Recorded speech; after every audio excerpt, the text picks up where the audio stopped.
everyone. It is 5, and your power play multiplier is 2. Sunny and dry days ahead with temperatures on the rise. We're in the 80s for now, but we will reach the 90-degree mark on Thursday. Those 90s carry on into the Memorial Day weekend, along with those rain chances going up over the weekend. All those details coming up.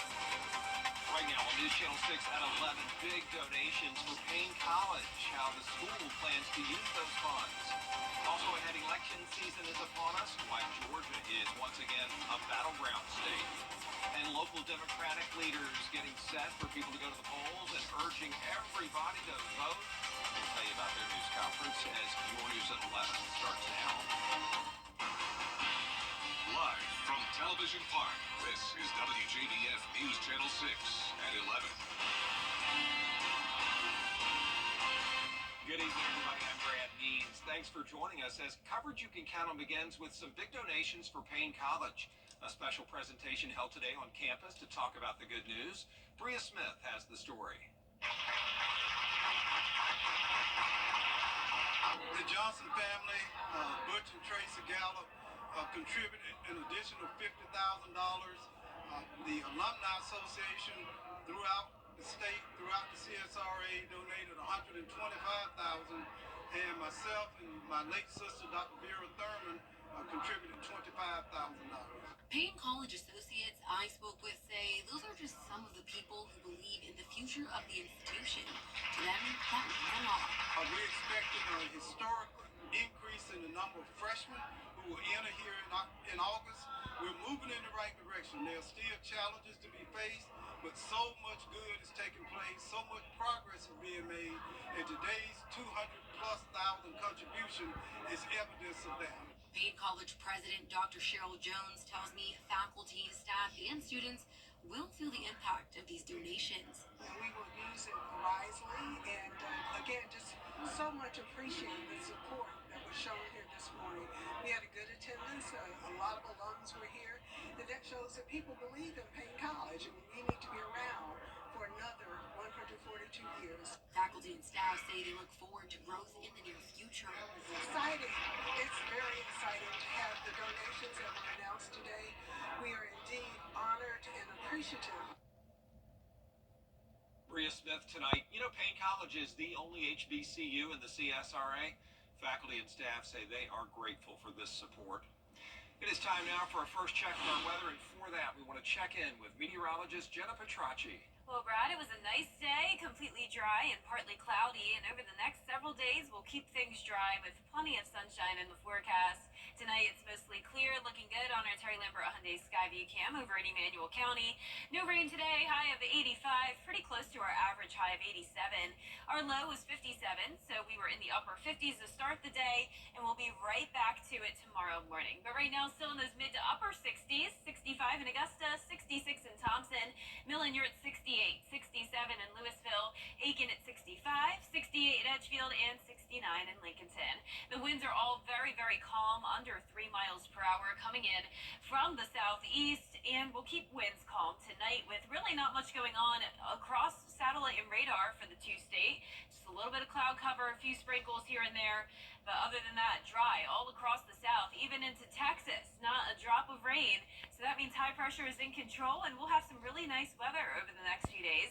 Tomorrow, other than the mostly clear conditions, there could be some patchy fog development, with temperatures dipping down to around 58 degrees by the 7 o'clock hour, heating up to 86 tomorrow afternoon, 88 for your Wednesday, and then getting even hotter on Thursday. Believe it or not, we still have not had a 90-degree day, so we're actually behind schedule when it comes to that. We've had a lot of upper 80s, but there is some very high confidence that we'll reach 90 degrees that Thursday, and I'll have more details on that, plus a look at the Memorial Day weekend forecast coming up. But back to you, Brad. All right, Jenna, thanks. Well, this is the week for you to learn more about what a penny sales tax renewal could mean for the Aiken County public school system. Money for South Carolina can continue to enforce a ban on nearly all abortions around 6 weeks after conception. That's the ruling from a judge as an appeal continues on what defines a heartbeat under this law. Planned Parenthood leaders asking for the law to be set aside as the wording is reviewed. Planned Parenthood also expected to appeal and argue that different definitions of the heartbeat mean this law is too vague to be constitutional. South Carolina's new DUI law is in effect. The all-offender law requires anybody convicted of driving under the influence to use an ignition interlock device. That's an IID, and it works like a small breathalyzer. If it detects alcohol, you cannot start your car or truck. Offenders have to have it in all the vehicles they drive. Still ahead, back-to-back state champions welcoming their head coach home with a surprise. On the Harlem Bulldogs are honoring their longtime leader. When your news at 11 continues. And some fog possible tomorrow morning. Otherwise, a nice sunny day as those temperatures heat up. We'll see 90 degrees starting on Thursday, continuing into the weekend, along with some rain chances. All those details right after the break. At the Good Feet store. What makes me proud to be a part of Piedmont is the relationships I've developed. I can say that some of my best friends work at this hospital. We met in the NICU at Piedmont. We did. It was just one of those things where it was an instant friendship. Our unit is really good at supporting each other. It is such a blessing to have people have your back. No matter what comes in the door, I know that we can handle it. We are proud to be Piedmont. The Live 5 for 6 Skyview Network, sponsored by Terry Lambert Hyundai.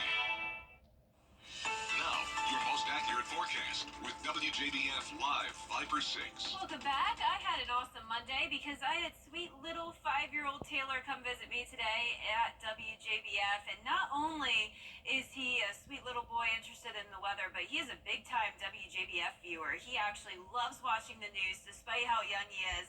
And he was really, really smart. I was super impressed by him. So thank you so much to Taylor for coming by the studio. He got to play around on the green screen and pretend to be a meteorologist. And a big shout out to his grandmother, Sharna, for coming with him and setting up this visit with me. I really enjoyed meeting both of you today and hope to see you here again in the future. Here's a look now at our Terry Lambert Hyundai Skyview Cam at Wellstar MCG Health. It is a mostly clear and dry night. We're sitting at 65 degrees, dew point of 61. Visibility okay for now. Winds are calm at 0 miles per hour. And we're seeing those mid to upper 60s. So everyone except for Waynesboro below the 70-degree mark. 68 in Crawfordville, 65 in McCormick and Aiken, 66 in Barnwell. Bamberg, you're at 69, 68 in Millen.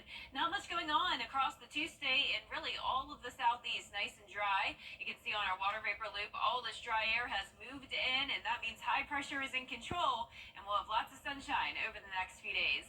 Great day tomorrow to head out to the lake if you have time for it. We'll be warming up to 86 in the afternoon. I'll be out there at Clarksville Lake tomorrow.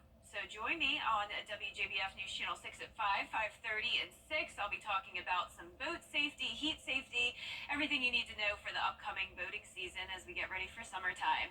And speaking of summertime, we are going to start seeing more 90-degree days.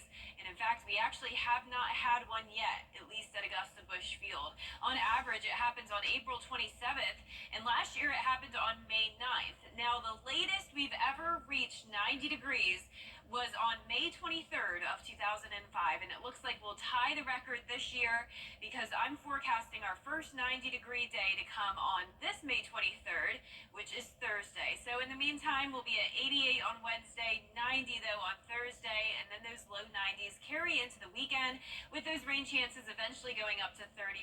So keep that in mind for your Memorial Day weekend plans. It won't be a complete washout by any means, but we'll have on and off showers and storms because of a cold front approaching that will linger in the area. So 90s all weekend long, keeping it at 30% for Saturday, Sunday, and Monday. And you'll see here on our feature cast that Saturday morning actually starts out dry, at least as of now. We'll keep you updated on changes, of course. But by Saturday evening around 8 o'clock, that's when we'll see some storms moving through. So at least for the daytime, it looks like we'll be good. And then a similar situation for Sunday. By 8 o'clock Sunday night, that's when we'll see additional storms. And then a similar situation again for Monday. So we'll keep you updated on that as we get closer to the date, but of course bring your rain gear when you're headed out for any Memorial Day weekend plans. Our lows tonight will be around 60 degrees. Highs tomorrow will be in the mid 80s. And here's a look at the 10-day forecast. Heating up to 90 on Thursday, 91 on Friday, staying dry until the weekend.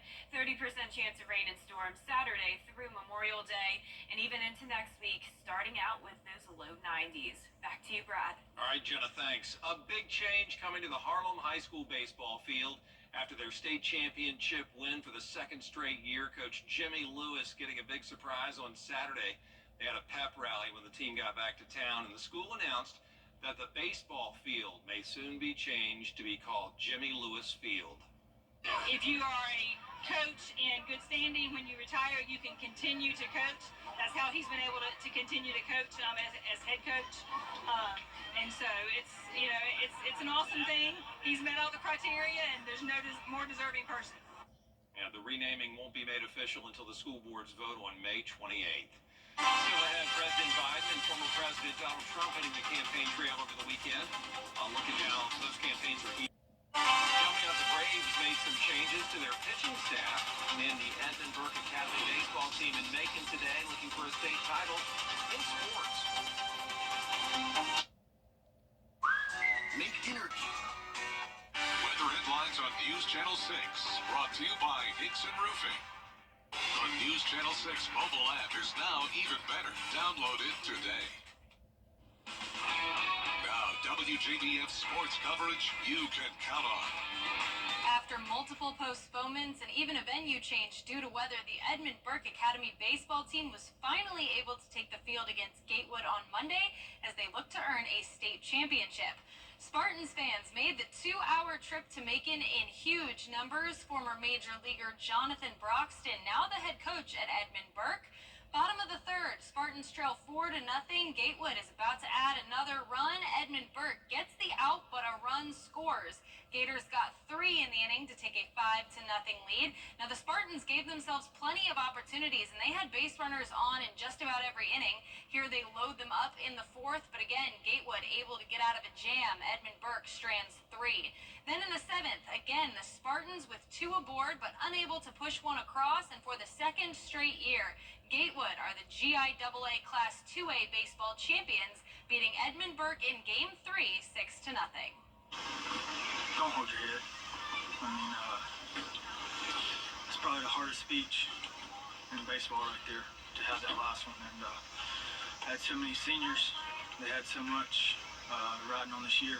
And I told them, I said, keep your heads up. Y'all gave it everything you have, and that's all you can ask. They never gave up. They never gave up on us. They never gave up on the school. They never gave up on each other. They were just steady grinding.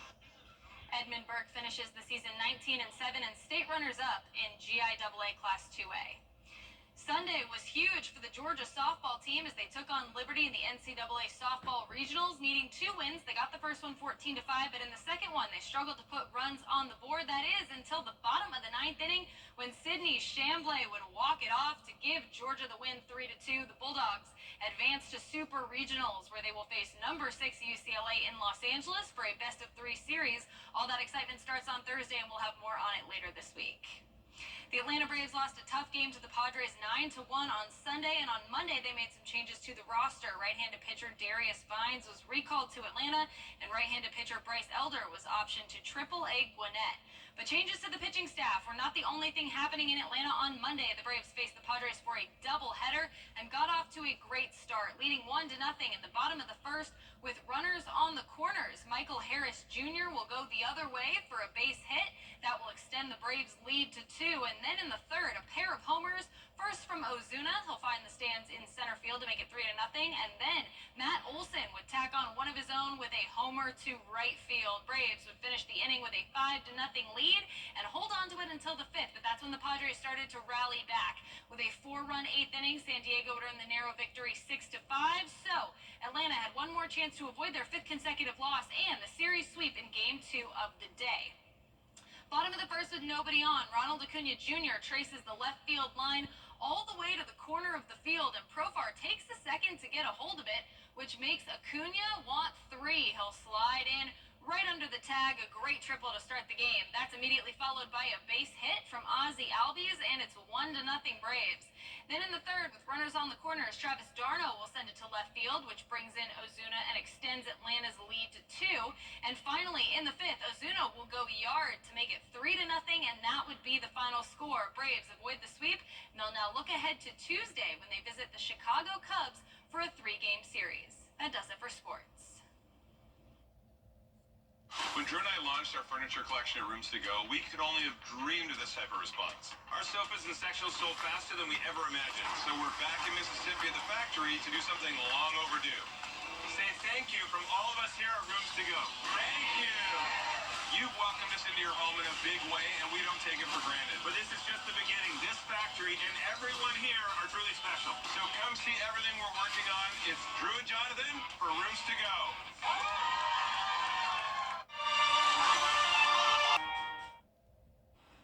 706 people named Kyle got together in Kyle, Texas recently, trying to break the world record for people in one place with the same name. But they were 1,600 Kyles short. This isn't the first time the Kyles have tried this. Last year they got about 1,500 of them. The current record holders are the 2,300 Ivans, who gathered in Bosnia in 2017, or over there it might be Ivan, but still, they won. They beat the Kyles. Yeah, but did they gather in a town that's named after them? Exactly. They should right? get points They for that. should get points for that. I agree, because Kyle, Texas. Yeah. And I have an idea. There's a Tyler, Texas.